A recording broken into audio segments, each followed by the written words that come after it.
buenas tardes a todos, bienvenidos.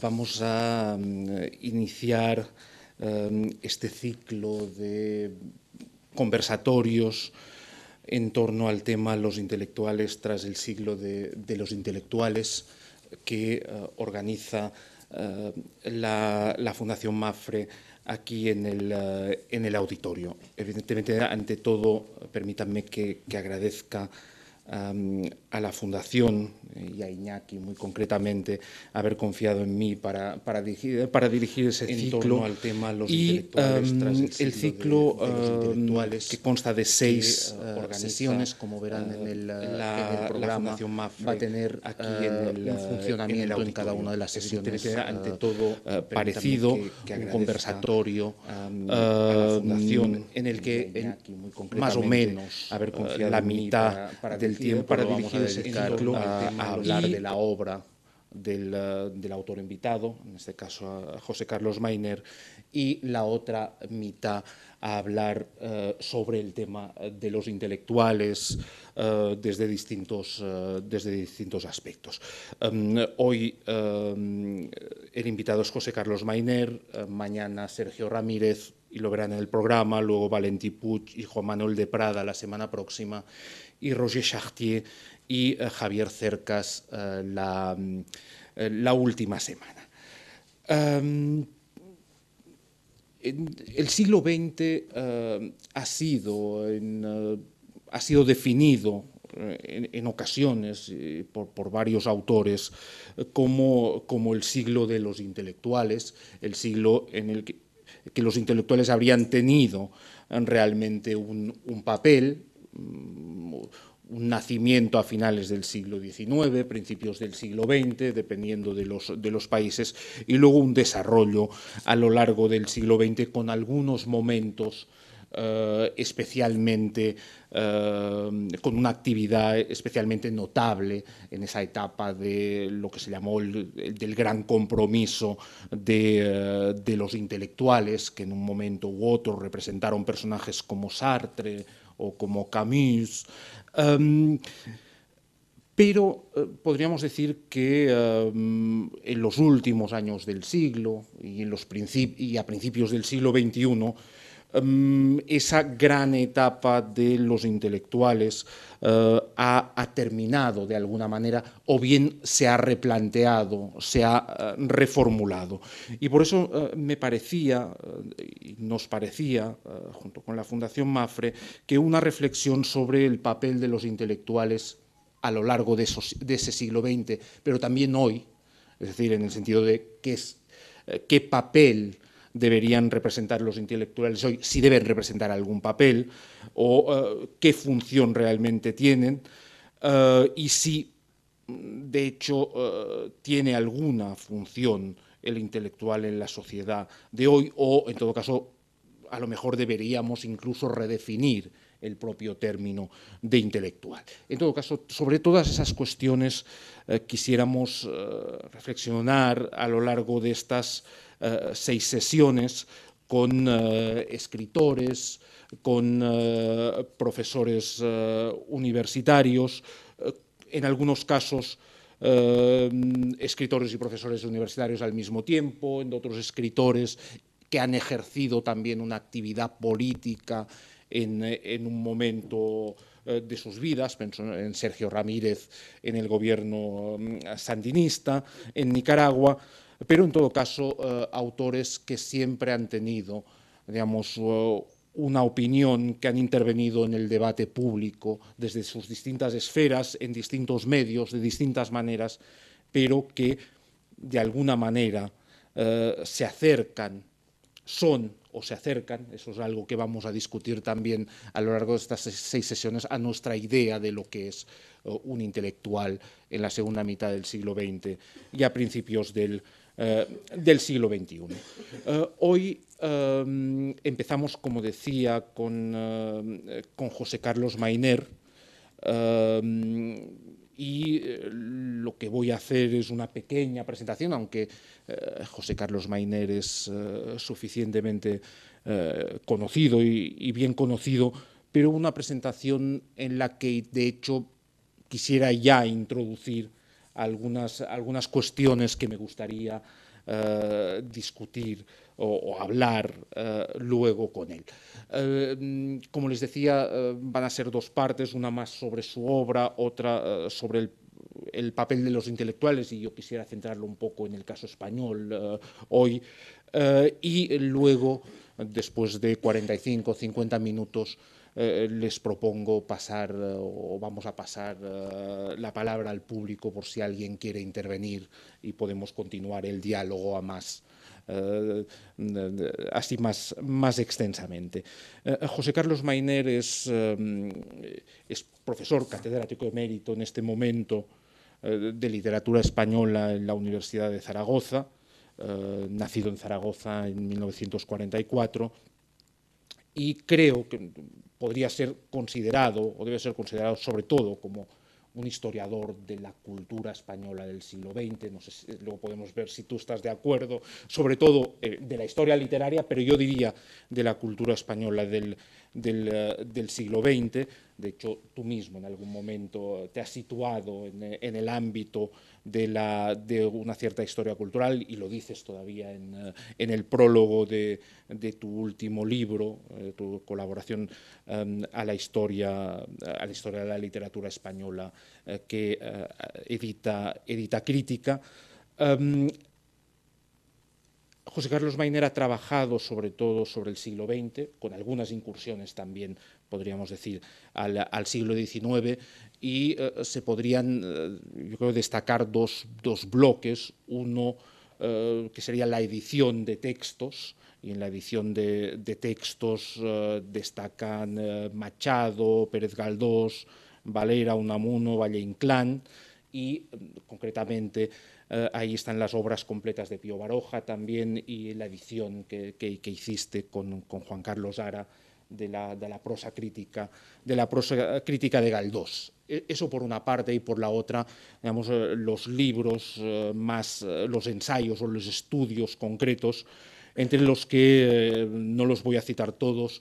Yo destacaría La Edad de Plata, del que luego quisiera hablar un poco contigo, La Doma de la Quimera, que tenía como subtítulo Ensayos sobre nacionalismo y cultura en España, de posguerra, La filología en el purgatorio, entre otros, y hasta llegar a la historia de la literatura española, esa gran obra que dirige José Carlos Mainer, y él mismo es el autor del volumen 6 dedicado a los años 1939. Creo, no sé si me avanzo y podemos decir lo que has terminado o que estabas terminando, no sé si la has terminado ya, una biografía de Pío Baroja. Sí, la he terminado. La has terminado. Una biografía de Pío Baroja. Una biografía de Pío Baroja, yo creo que es la...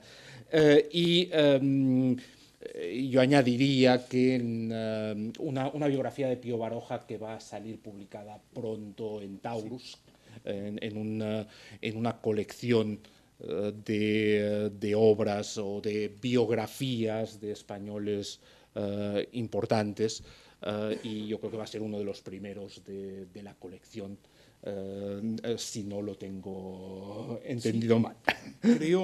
Creo concretamente que va a ser el primero. El primero.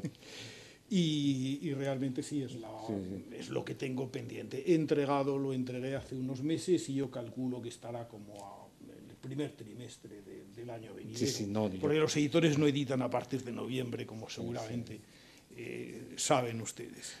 No, yo creo que al resto de los autores de la colección nos dijeron que tú ya habías entregado y que por lo tanto había que ir terminando con el resto de textos. Únicamente quería decir también, así para terminar, que ha salido hace poco un libro homenaje a José Carlos Mainer, titulado Para Mainer, de sus amigos y compañeros de viaje, 2011, coordinado por Andrés Trapiello y Jordi Gracia. Para mí es un placer tenerte aquí inaugurando este ciclo, y no sé, yo iba a preguntarte un poco, así haciendo historia, digamos, más que sobre tus orígenes y esas cosas, ¿cuáles fueron, digamos, tus maestros y por qué te dedicaste a la historia de la literatura?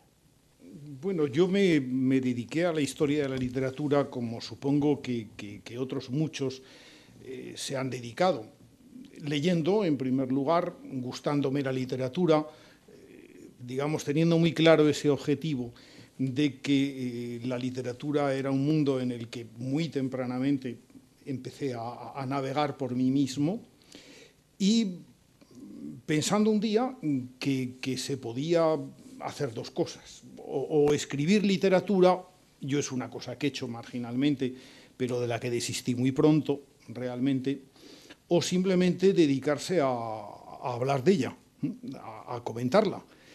Y eso existía. Eso pasaba por una ciencia, una carrera universitaria que se llamaba filología. Es la carrera que yo cursé. Primeramente, bueno, para ello había que empezar a cursar filosofía y letras, cosa que fue una ruptura para mí, una ruptura personal y hasta casi con un designio familiar.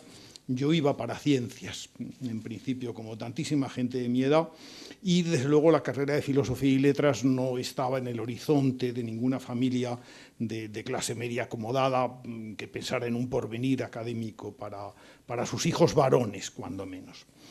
Pero bueno, yo empecé a estudiar filosofía y letras y ahí es donde descubrí la existencia de la filología y la posibilidad de estudiarla, y no en Zaragoza. Eso fue un afortunado destino, porque yo siempre he pensado que estudiar fuera de casa puede ser naturalmente un incremento del gasto familiar, pero es una higiénica y prudente medida para el que estudia.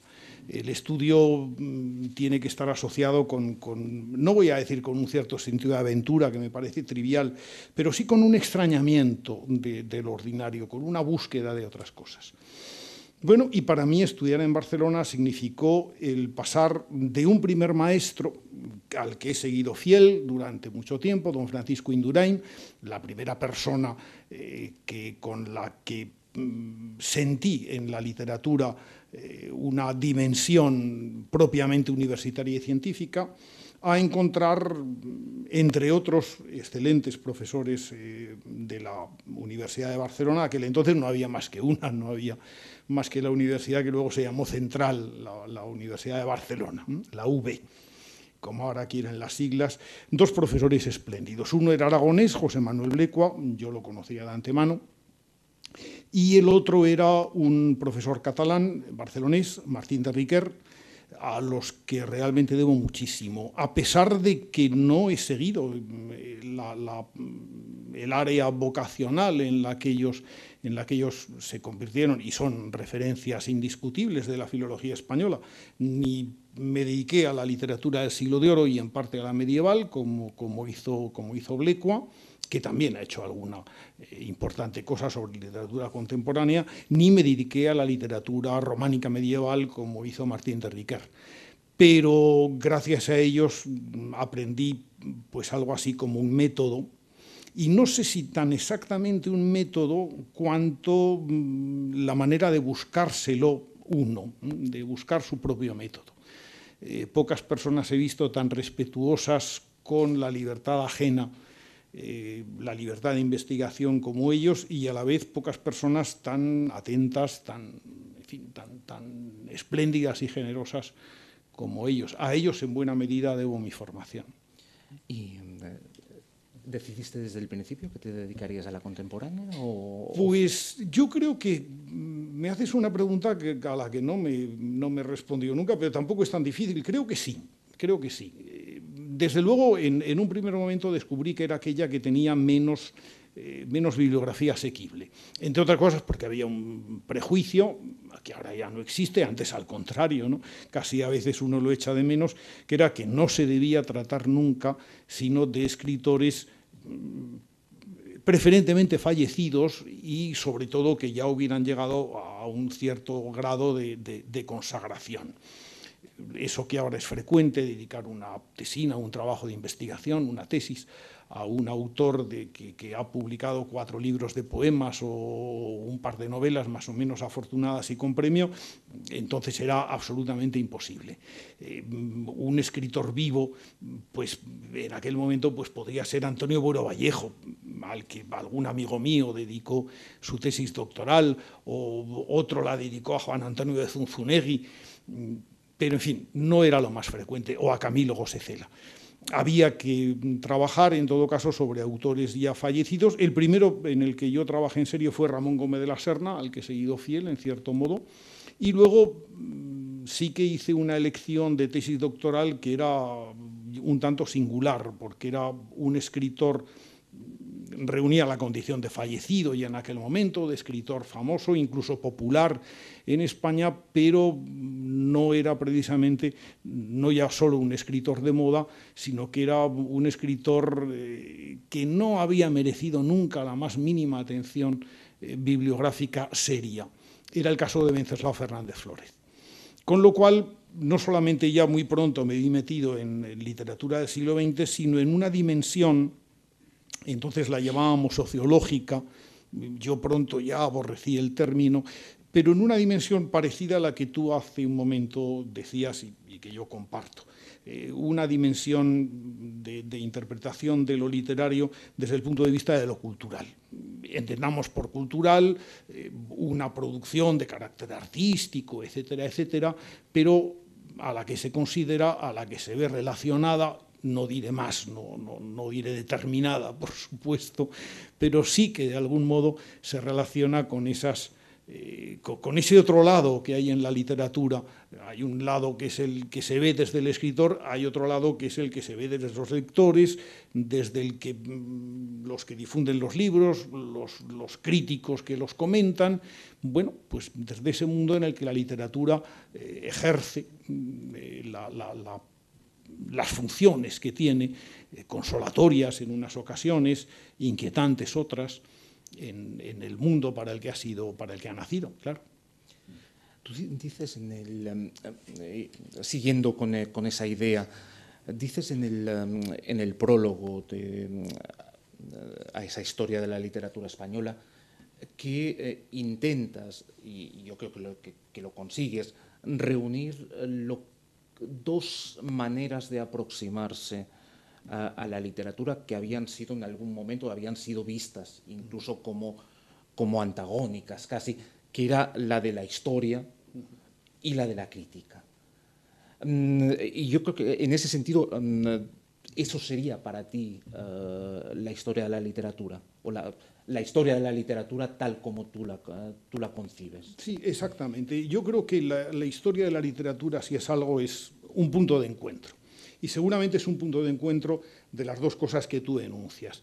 De ese mundo de la crítica literaria, por crítica literaria entendemos, y seguramente de una manera bastante inexacta, ¿no? Lo que es el estudio interno de la obra literaria, los mecanismos que la convierten en literatura, eso que los formalistas rusos de los años 20 del siglo pasado llamaban la Literaturnost, la literariedad, hemos traducido en español de un texto literario. ¿Qué es lo que hace de una serie de palabras puestas una detrás de otra un texto literario? Eso es un aspecto. El otro aspecto es esa historia literaria a la que yo me refería antes, cuando uno amplía, como en una especie de zoom, la visión sobre lo literario y ve que no se acaba en el autor, sino que a partir de ahí comienza el mundo de los que la leen y comienza un mundo de reciprocidad, porque naturalmente, claro está que las lecturas transmiten un mensaje peculiar al autor, el mensaje de su aprobación, de su disentimiento, su estímulo que puede ser el fracaso también estimula en muchas ocasiones a perseverar o a cambiar. Bueno, pues ese diálogo que el autor establece con el mundo que le rodea no es unilateral. Forzosamente, si ha habido épocas felices en la humanidad, que lo dudo, pero las ha habido más felices que otras, no forzosamente tienen que dar una literatura feliz. Las épocas conflictivas tampoco dan a veces una literatura conflictiva, pueden dar una literatura soñadora. Es decir, los miedos, los problemas, la necesidad de la trascendencia o todas esas cosas que la literatura explora se producen en lo individual, en definitiva. Lo que ocurre es que adquieren una magnitud colectiva en la medida en que la literatura se difunde, y no nos engañemos, la literatura nace precisamente para difundirse. Detrás de la palabra literatura hay de entrada un mecanismo industrial que está en su propio nombre. Literatura es lo que se escribe con letras. Es lo que se escribe, ojo, porque ya sé que las letras se pronuncian, se dicen, pero cuando decimos literatura oral, en cierto modo enunciamos un cierto contrasentido. Literatura es lo que se escribe y, por lo tanto, eso es algo que circula físicamente. De ahí que siempre que hablamos de literatura hablamos de un montón de cosas. Yo he encontrado que la historia de la literatura, o la literatura en la historia, pues es una manera de que confluyan los diferentes modos de conocimiento literario, y es lo que intenté decir en ese prólogo al que tú te referías, que es un prólogo que, como todos los prólogos, se escribió al final de casi todo, que lo escribí muchísimas veces hasta conseguir un texto que fuera medianamente satisfactorio, y que tampoco me he atrevido a leer muchas veces, no vaya a ser que no lo sea. Pero vamos, sí que más o menos contiene, y además, por lo menos a los otros colegas que han escrito los diferentes volúmenes de esa historia literaria, que tiene 9, les satisfizo. Y yo creo que sí que contiene un poco la idea de lo que puede ser la historia de la literatura, para qué nos puede servir a esta altura del siglo XXI en que andamos. ¿Tú crees que, siguiendo con esa idea de la historia de la literatura como elemento de encuentro de historia y crítica, ¿tú crees que esa separación que durante muchos tiempos en la universidad se ha producido se está perdiendo o se está reforzando?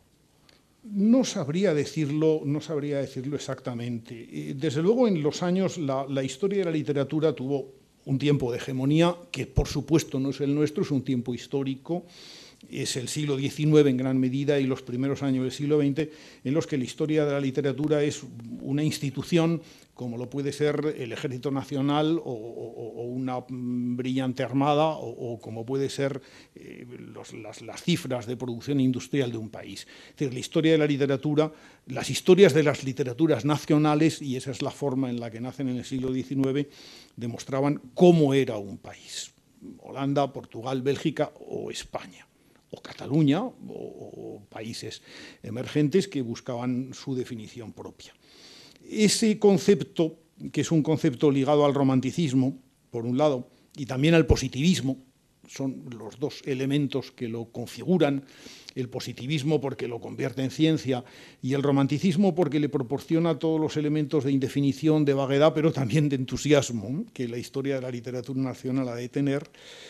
Pues todo eso hace crisis a principios de siglo, cuando en el mundo anglosajón, donde el modelo de historia literaria tradicional nunca había sido muy dominante, y en algunos otros lugares, en la ciencia filológica alemana, por ejemplo, o hace un momento hablaba de los formalistas rusos, también fueron los responsables, empezaron a pensar que hablar de literatura tenía que ser otra cosa que decir quién era el autor de estas cosas, agrupar los autores en épocas, las obras agruparlas en géneros más o menos no comunicables, y todo eso recogerlo en un libro que se llamaba Historia de la literatura rusa o Historia de la literatura española.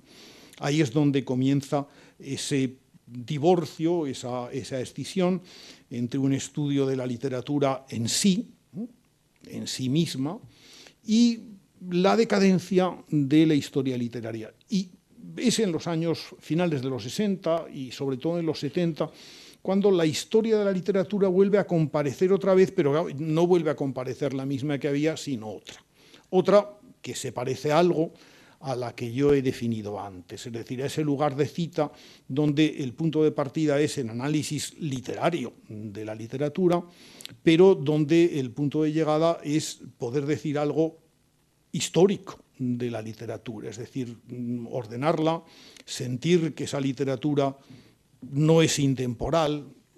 Los escritores les gustaría ser intemporales, pero es que ninguno lo es. No es lo mismo llegar a ser un clásico que esa condición defina otra cosa que un grado de excelencia, porque Shakespeare es, y todos lo sabemos, y la frase es famosa, es del Dr. Johnson, es un gran monumento sin tumba. Es decir, no está muerto Shakespeare, pero evidentemente Hamlet, el Rey Lear y tantas otras cosas pertenecen fundamentalmente a una etapa de la literatura británica, a una etapa del pensamiento europeo, a una serie de influencias dominantes, a un panorama cultural que es el de Shakespeare y ningún otro, ¿no? Y ningún otro. Y ahí es donde está pues Shakespeare, que en el fondo, como los historiadores de la literatura inglesa saben, es uno de los escritores, lo decía Borges en broma, pero es verdad, resulta que es uno de los escritores menos británicos en el fondo que hay, ¿no? Tiene a veces mucho más de italiano y una imaginación muy distinta de la que es usual en su país. Bueno, pues la historia de la literatura sirve, entre otras cosas, para delimitar esas cosas y para recordarnos que ese sueño de una literatura eterna, de un canon inmutable, es absolutamente falso. Claro que existe un canon. Tendemos naturalmente a crear cánones y a crear listas de preferencias, pero esas listas cambian continuamente.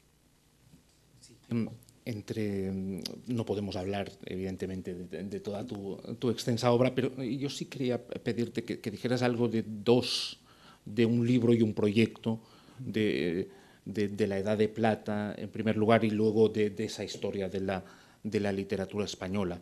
Yo he escogido la Edad de Plata, 1902-1939, un libro, o quería preguntarte por el libro, porque me parece un libro, y lo sabes, lo he escrito en algún momento, me parece un libro que realmente, un libro muy importante, posiblemente en el terreno de la historia de la cultura. A mí me parece uno de los libros más conseguidos de la segunda mitad del siglo XX, sin ningún tipo de dudas. Y no, sabes que lo escribí, por lo tanto estoy totalmente convencido. Y un libro que yo creo que corresponde a un momento, 1975, en la que para mí representa lo mismo para la historia de la literatura de lo que otros libros publicados en los mismos años, en torno a 1975, por ejemplo, representaron para la historia. Estoy pensando en el libro de Romero Maura, La Rosa de Fuego, o el libro de Varela Ortega sobre los amigos políticos. Yo creo que en tu caso, en la Edad de Plata había otra manera a la que no estábamos demasiado acostumbrados, otra manera de presentar la historia de la literatura. Pero, digamos, esa es mi lectura. No sé si tú piensas que es uno de los libros realmente importantes de los que has escrito.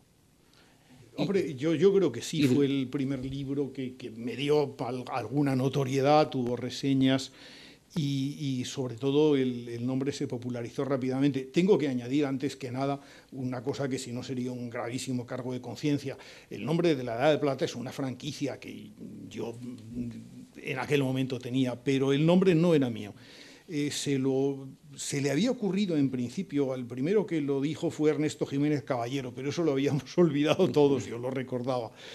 Luego lo utiliza con una forma, con una intención similar a la mía, un nombre admirable, el historiador José María Jover, lo había utilizado el año 62-63, en un libro muy conocido, La Introducción a la Historia de España, que había publicado con Joan Reglà, con el propio José María Jover, Carlos Eco Serrano y Antonio Ubieto. Muchísimas gracias. Bueno, ese libro, que es un libro, ese sí es un libro clásico, como lo puede ser la historia, vamos, la Introducción a la historia de España de Jaume Vicens, unos años antes, fue el que me prestó el título. Yo añadí, de hecho, la mención temporal, 1902-1939, 1936 en el primer volumen, porque el capítulo 36-39 se añadió en la segunda edición del 82. Era 1902-1936, y lo que tú has dicho es curioso porque en el fondo avala ese concepto de para qué sirve la historia de la literatura.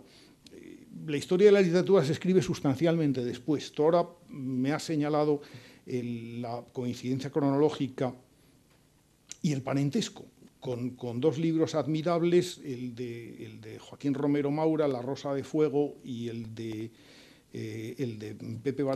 José Varela Ortega, perdón, Los amigos políticos, y reconozco que es verdad, hay algo más que parentesco. Son libros, los tres, me parece, narrativos, son ensayos grandes. El mío, yo de hecho lo subtitulé, y muy adrede, ensayo de aproximación a un proceso cultural, que era un subtítulo largo pero pensado.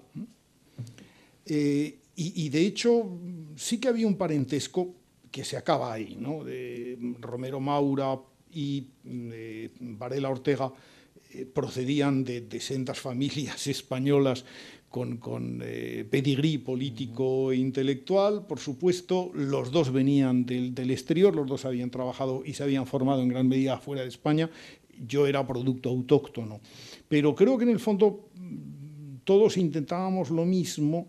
Y yo, de hecho, en aquel momento había leído bastante historiografía británica, y esa forma inimitable de escribir historia de los británicos, algo se pega siempre, ¿no? Y mi libro intentaba narrar las cosas de una forma encadenada, y quizá ese fuera el mérito del libro y el que lo ha convertido en una referencia.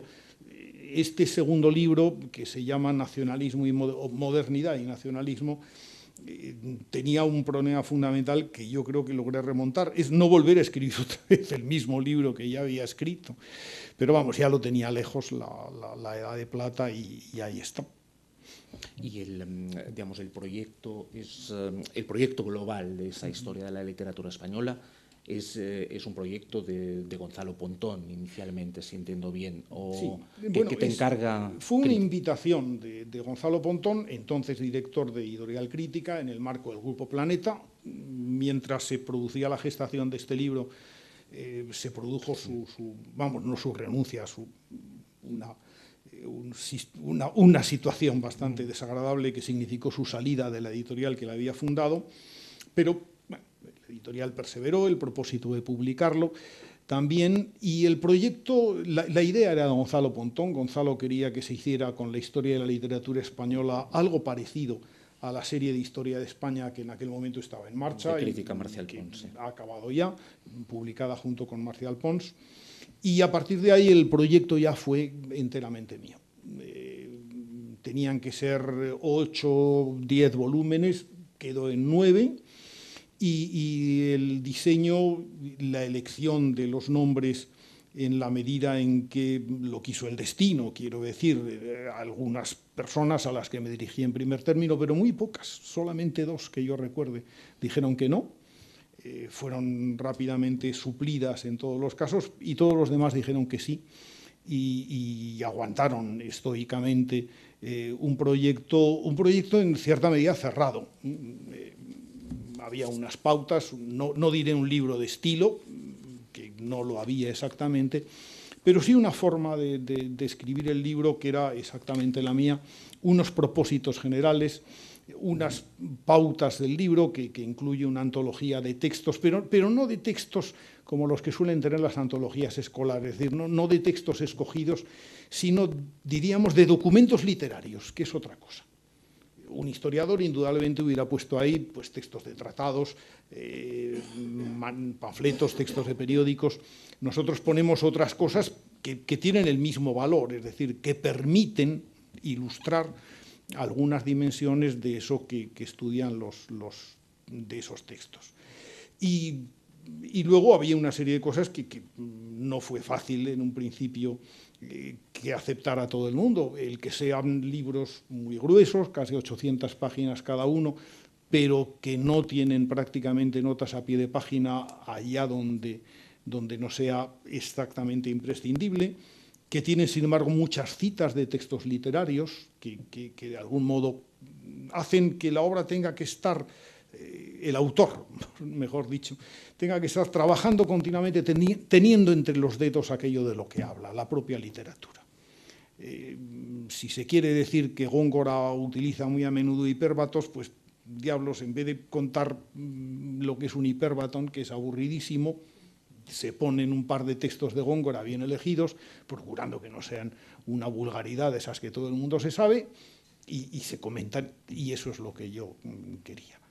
Bueno, pues eso no, ya sé que no es fácil de hacer, y por eso la gratitud que yo conservo y atesoro respecto a todos los colaboradores de una obra que ya ha pasado holgadamente su Ecuador. Me parece que ahora ya están 6 volúmenes en la calle y los otros están ya prácticamente acabados, se publicarán a lo largo del año que viene.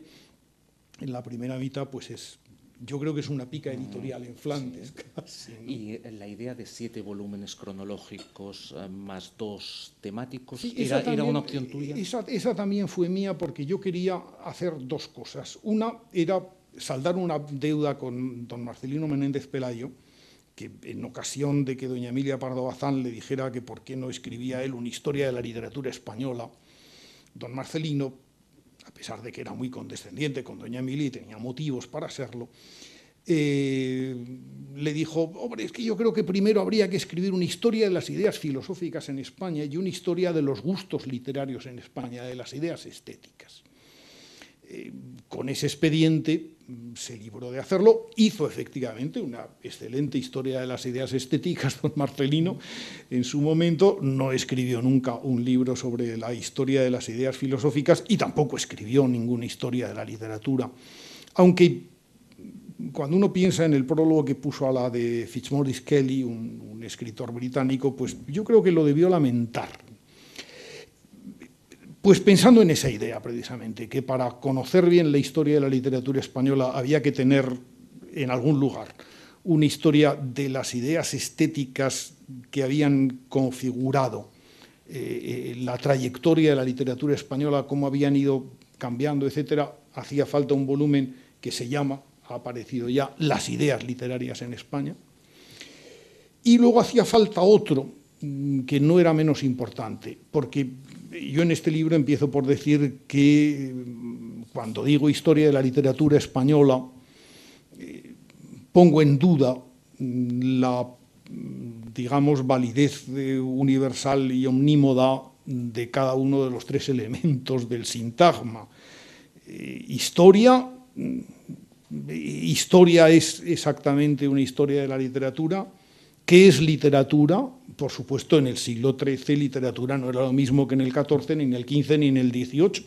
Nuestra idea de literatura como literatura de creación en España, en realidad, es prácticamente del último tercio del siglo XIX y ha perseverado hasta nuestros días.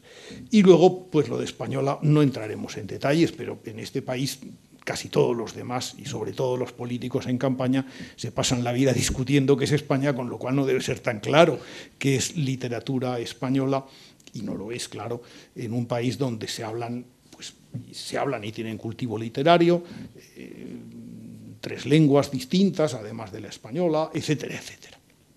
Bueno, pues dicha esta cuestión, y tras este enunciado, el problema era que un volumen tenía que aclarar el lugar de la literatura española, y se llamará así.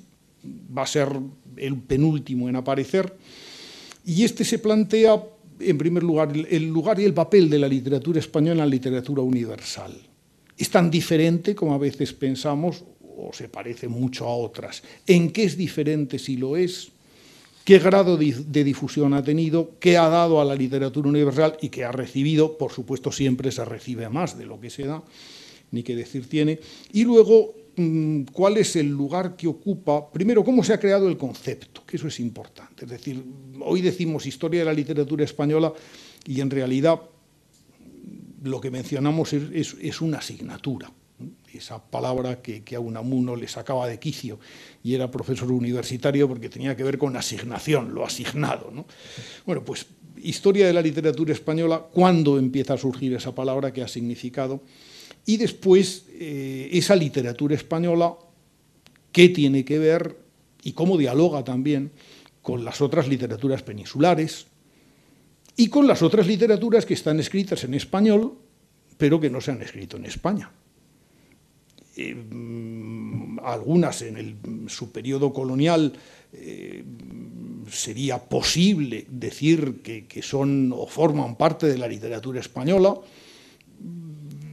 Cuando pensamos en Juan Ruiz de Alarcón decimos tampoco tiene tanta importancia que fuera mexicano, pero si pensamos en Sor Juana Inés de la Cruz, la cosa sí que parece clave y fundamental. No podía ser de otro sitio, sino de una sociedad colonial. Bueno, pues ese problema también había que aclararlo, sobre todo porque esa literatura se sigue produciendo en lengua española muchísimos años después, 200 años después de la emancipación, y sigue dialogando con la nuestra.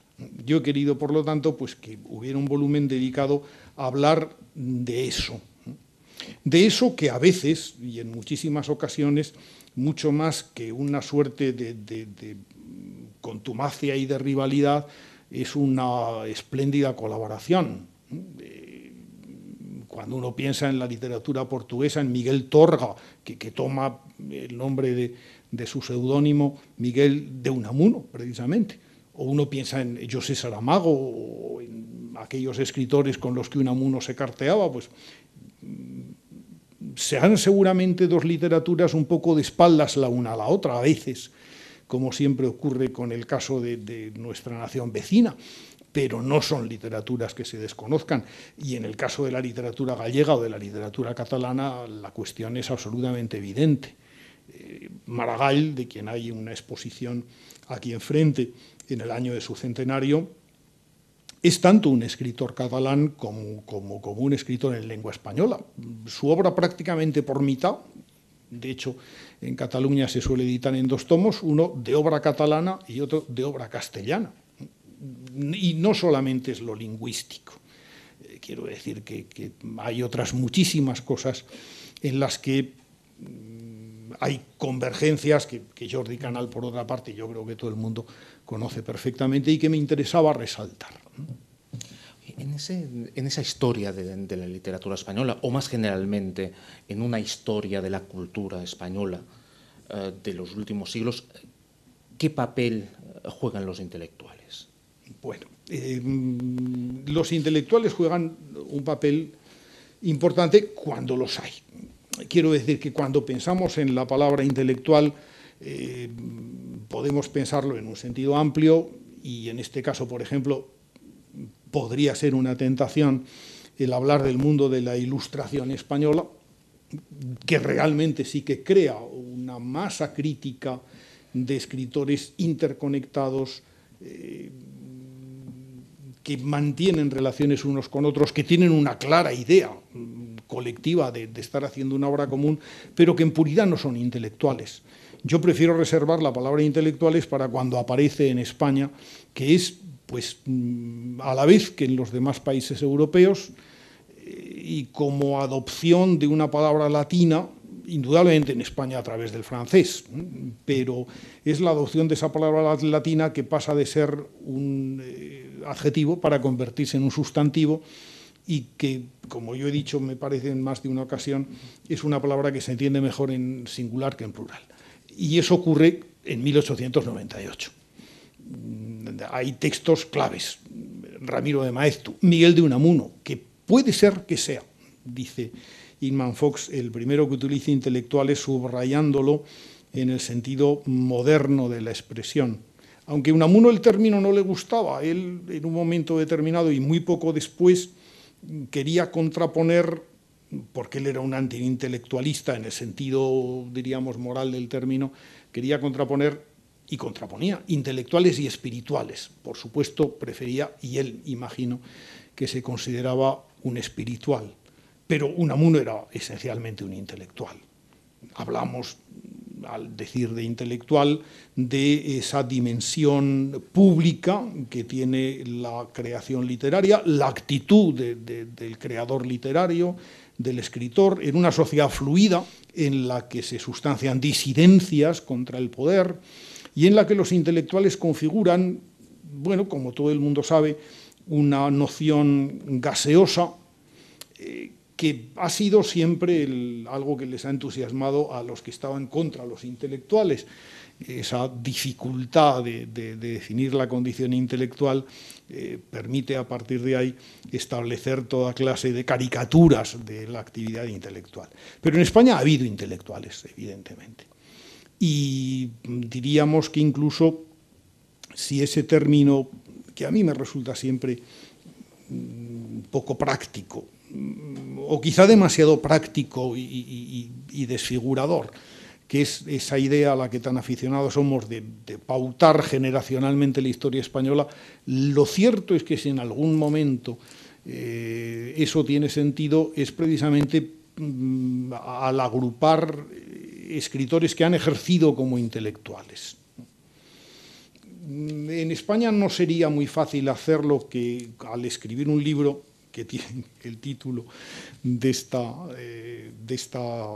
este ciclo, El siglo de los intelectuales, Michel Vinocq hizo, es una historia estupenda del mundo intelectual francés. Marañón, por otra parte, era un personaje con una trayectoria detrás de escritor enormemente popular. Las biografías de Marañón son excelentes, las ha leído muchísima gente y de verdad que lo merecen. Es decir, era una curiosa mezcolanza de esa imagen del escritor de grandes biografías históricas, que es muy propio de la Europa de los años 20 y de los años 30, y que en España resulta un poco tardío en el caso de Gregorio Marañón. Es, por otra parte, un hombre que por su propia profesión y por algunas otras dimensiones de su actitud pública, etcétera, se le siente como una suerte de protector del país, y en el que, a cambio, la dimensión política, él había escrito unos ensayos liberales, que efectivamente lo son, como toda su obra, pero una dimensión política que en cualquier caso era menos obvia, ¿no? Era menos evidente. No sé yo si Marañón cubriría este... Pero también juega ese papel porque la situación española es muy distinta de la francesa en ese momento. Claro. Digamos, la actividad que puede tener Sartre aquí es impensable, excepto en el exilio. Sí. Pero no sé, a mí se me ocurría que era el más parecido... Y nunca lo había pensado en esos términos, pero... Y lo que he dicho yo creo que va en ese sentido. Sí, sí. Es un curioso intelectual tradicional, como decía Antonio Gramsci, es decir, el propio de una sociedad, no voy a decir de una sociedad muy primitiva, no, una sociedad a la que había retrotraído a un arcaísmo evidente el régimen político imperante, no nos engañemos, el franquismo. Y ahí es donde Marañón pues ejerce su papel hasta su muerte. En orden a la popularidad, a la relevancia, la imagen pública que pudo dar a muchos, cuando yo paso por esta estación de metro Gregorio Marañón, donde aparecen unos azulejos de pésimo gusto, unas cerámicas bastante feas, por cierto, pero donde Marañón está con bata blanca. Ahora me haces pensar precisamente que esa representación, esa iconografía de Marañón con sus atributos médicos realmente indicaba que su recuerdo en este caso, porque esa estación es reciente naturalmente, no debe tener más de 15 años a lo mejor, en cualquier caso indica un culto a Marañón y por supuesto esas figuras intelectuales de referencia son figuras de culto naturalmente. Y siguiendo con la tipología de Gramsci que introducías, digamos, el intelectual tradicional lo encontramos con Marañón. ¿Y los intelectuales orgánicos? Los intelectuales orgánicos del momento, bueno, el franquismo de hecho no los necesita momentáneamente. La sociedad sí. Y aquí sí que podríamos hablar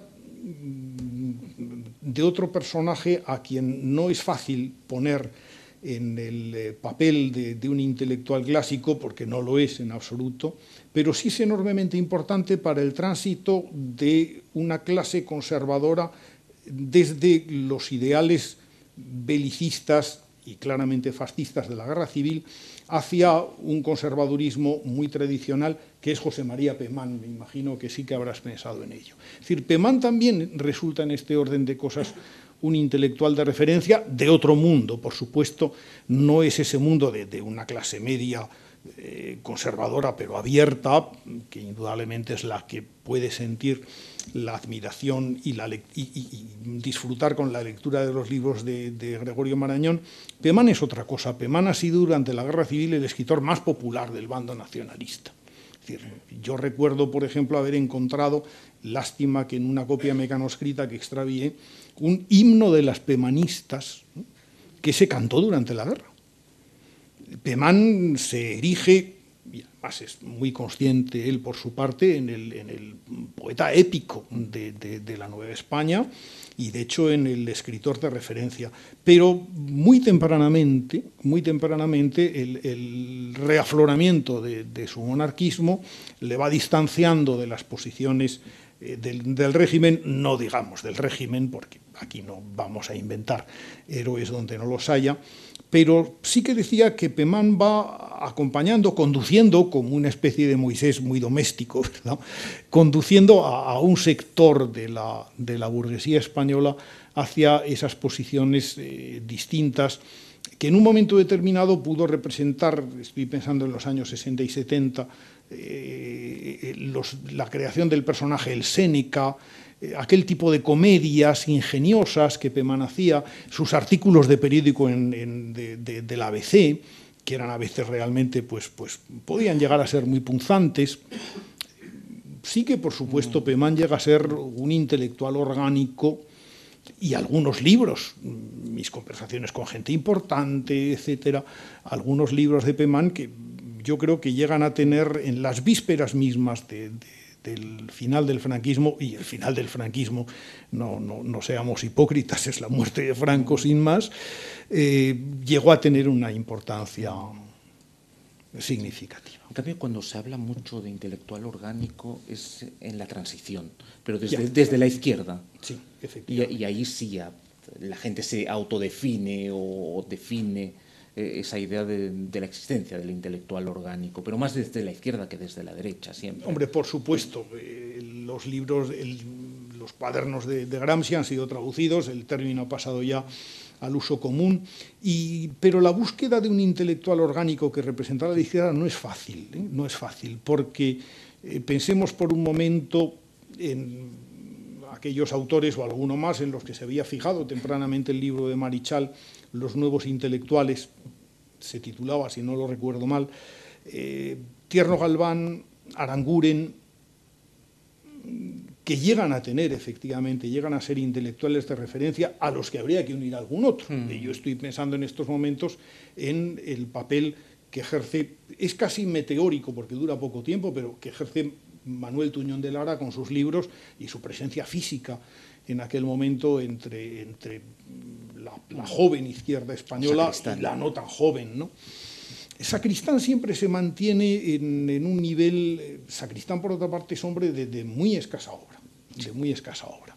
Es decir, es en realidad su actitud personal, su influencia casi socrática, unos pocos textos sagrados, casi son textos sagrados y excelentes, por cierto, que se conocían de él, pero el caso de Manuel Sacristán no llega a tener esa proyección intelectual que en un momento sí que tiene José Luis López Aranguren, evidentemente, aureolado además con la persecución, o que tiene Enrique Tierno Galván, que es además el otro personaje que consigue que esa proyección logre tener una coronación en el mundo de la política. Su paso por la alcaldía de Madrid y la consagración final de un entierro memorable que efectivamente es una pieza en la historia intelectual de España, en la historia del tributo concedido por españoles a sus intelectuales. pero no es tan fácil, vuelvo a repetirlo, encontrar esos intelectuales. Habría otro, por ejemplo, pero que nunca llegó a ejercerlo porque no pudo, por su muerte temprana, con unas extraordinarias condiciones para haberlo sido, que era Dionisio Ridruejo. Ridruejo muere el mismo año de la muerte del dictador y evidentemente un hombre preparado, ingenioso, excelente escritor y con esa capacidad, por otra parte, de comunicación y ese deseo, además de notoriedad legítimo, no puede llegar a realizarlo. Sí, a lo mejor habría que añadir a Semprún. Semprún también lo es, pero claro, Semprún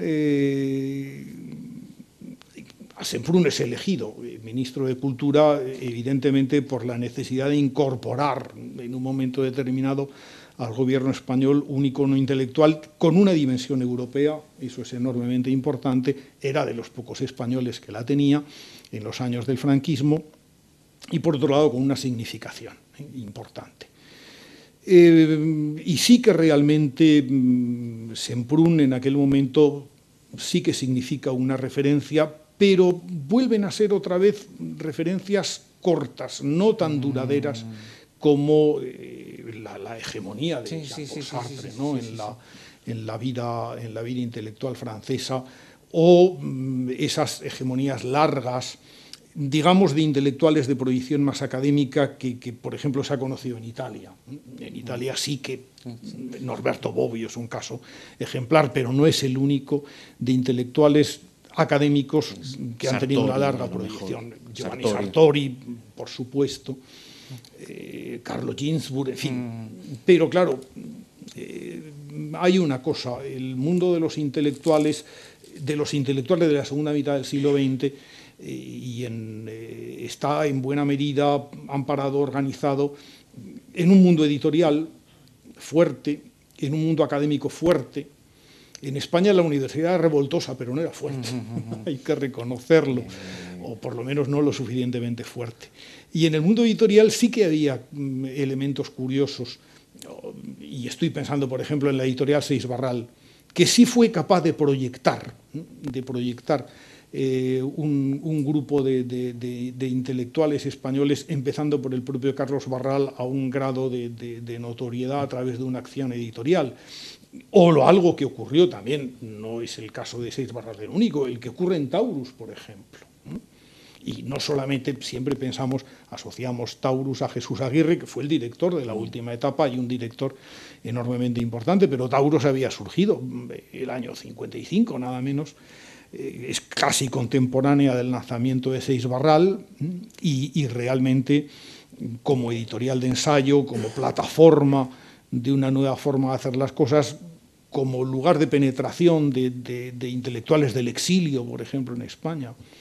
Es importante. Te introducía aquí Semprún también por dos razones, aparte de su rol en España, por el rol que había tenido en Francia, claro. Y al mismo tiempo porque me parecía uno de los pocos que podemos considerar intelectuales que al mismo tiempo llevan adelante una reflexión sobre qué es ser un intelectual, con ese juego de palabras que él hace entre el intelectual orgánico y el intelectual inorgánico, para decirlo de alguna forma, en esa categoría que se introduce, digamos, él se considera más bien intelectual inorgánico y dice también sería Vargas Llosa, estaría en esa categoría, etcétera, etcétera. Lo pensaba en ese sentido. Pero creo que se nos está, deberíamos ir terminados. Solo una pregunta antes de dar la palabra al público. ¿Cuál crees que es hoy, si tiene algún papel, el intelectual en la sociedad española? Porque es evidente que hay una crisis. Intentaré ser breve, pero la tuya es una invitación a ser extenso, ¿no? Pero intentaré ser muy breve. No solamente en España. Ahora ya España, afortunadamente, ya no es una excepción. El papel del intelectual está notablemente disminuido, en primer lugar, por la superabundancia de información. Es decir, el intelectual no es que diera información, pero suministraba las claves de esa interpretación. Ahora la información por sí y per se a la que se accede de una manera directa y doméstica incluso, y sin necesidad siquiera de la letra impresa, es decir, en nuestro ordenador, es tan sobreabundante que realmente no hace falta conducción ninguna. Esa conducción ha pasado en buena medida a comunicadores en sentido amplio, es decir, personas que a través de proyecciones públicas, que puede ir desde un blog, por ejemplo, hasta una tertulia televisiva, los innumerables actos que se celebran, todo ese mundo que rodea la promoción de la vida cultural, crean un ámbito muy distinto en el cual la vieja misión y las viejas nociones del intelectual no son tan fáciles de ejercer. La universidad se ha especializado, por otra parte, cada vez más. No es tan fácil obtener ya del mundo universitario ese intelectual del que hemos hablado, el intelectual que dominó la vida europea hasta los años 70, que era un intelectual, no voy a decir inespecífico, pero desde luego no especialista en modo alguno. El que el intelectual sea algo que en un momento determinado necesite un partido político como legitimación, en España ha venido bastante a menos. Creo que en toda la campaña electoral que llevamos, el único partido político que ha recurrido, lo ha hecho tradicionalmente, en gran medida lo inventó él, al apoyo, digamos, de intelectuales conocidos, ha sido Izquierda Unida, evidentemente. Y UPyD en parte, UPyD porque tiene integrados en parte algunos intelectuales, ¿no? Prácticamente son los únicos, pero el PSOE y el PP decidieron ya hace bastante tiempo que no valía la pena el aportar esas listas de firmas tradicionales, esos manifiestos a favor de, que fueron todo un género literario español y europeo durante muchísimo tiempo, y que yo pienso que las circunstancias han hecho desaparecer. Es decir, es muy difícil ya que se den desde las circunstancias profesionales, para ir concretando, desde las circunstancias de profesionalidad, circunstancias de difusión, circunstancias de recepción por parte del público, como para que podamos seguir hablando todavía del intelectual en el sentido que hemos conocido. Vamos a cerrar el acto agradeciéndoles su presencia, invitándoles, si lo desean, mañana al debate entre Sergio, o al conversatorio entre Sergio Ramírez y Werner Mackenbach, y evidentemente agradeciendo mucho haberse prestado a ese juego a José Carlos Mainer. Muchas gracias. Gracias a todos. Muchísimas gracias.